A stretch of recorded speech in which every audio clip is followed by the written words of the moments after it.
breathtaking. We're still here at 42 and 43, still competing, a little bit older, a little grayer.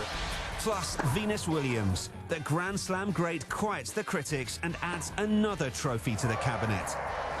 Open Court, Thursday on CNN. In association with Raad. My mission is to get the viewers to understand the world around them. People are starved for news about the world and context about the world. The show is able to appeal to people at every level. Fareed Zakaria GPS, Sunday on CNN. CNN News Center, tonight on CNN. 1 square meter, in association with Emma. Inspiring lifestyle today.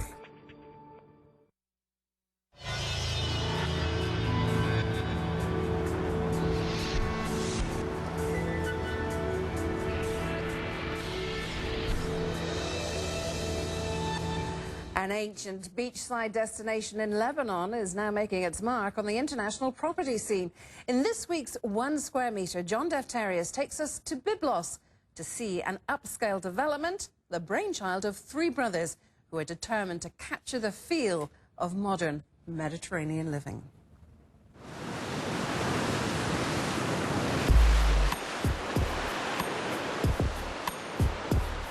Byblos, Lebanon, where the sun meets the sand against a historic backdrop. Meet the Raad brothers, Sammy on your right, Alexander in the center, and Salim on the left. And this is Byblos Sud, their villa estate, 40 kilometers north of Beirut.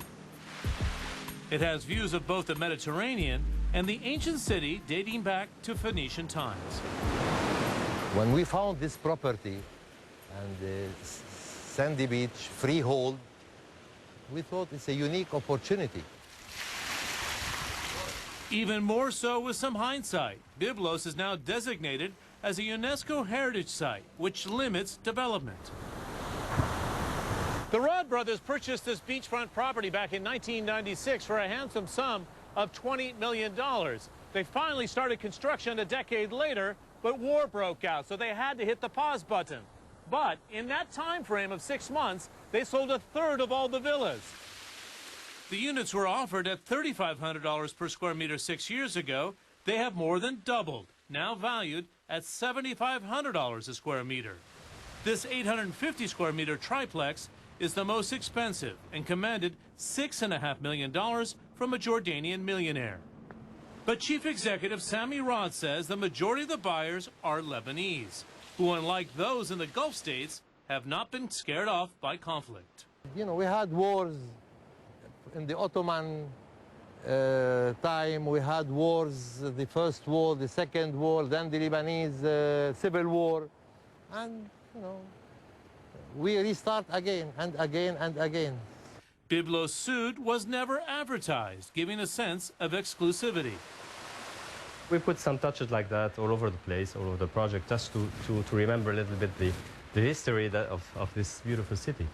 Architect Carl Zuen showed me the materials used to capture the Byblos look and feel. But when you look at it, you feel that it is really built with the authentic way. While this 7,000-year-old city has earned a reputation as a tourism destination, it is now being seen as a place to plant some roots, at least part-time, in a second home. People used to come here to see the port, the ancient port, you know, the old souks, and spend half a day and then leave. And now people are thinking seriously of coming and living here in Byblos. Hopefully we'll have a Byblos Dubai. But can that lifestyle be packaged up and exported? The Raad brothers say yes, looking to take the concept to the Gulf. So it all came and gave a unique lifestyle. You are living in your own house, but you are living in a resort at the same time. We believe that this can be very successful. Near term, they want neighboring Syria to settle down so they can be confident enough to finish phase 3 of their project on the sea. John Defterius, CNN, Byblos, Lebanon. We'll have more on Global Exchange after the break. Stay with us.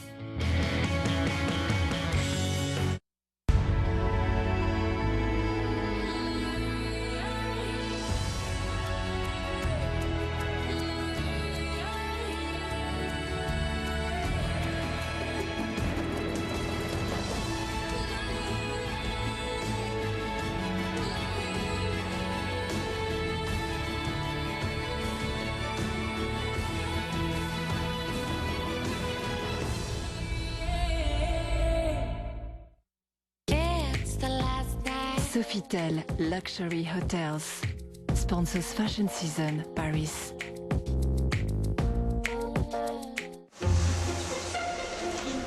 It's arguably the most recognized fashion brand in the world.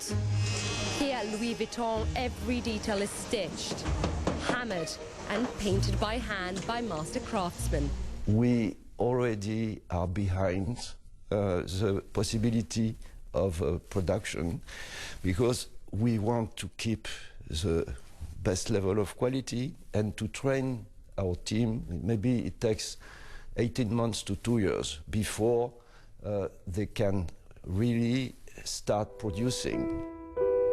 Louis Vuitton himself came to Paris as an apprentice trunk maker, the year before the first ocean liners made their maiden transatlantic voyages. It was a time of great productivity.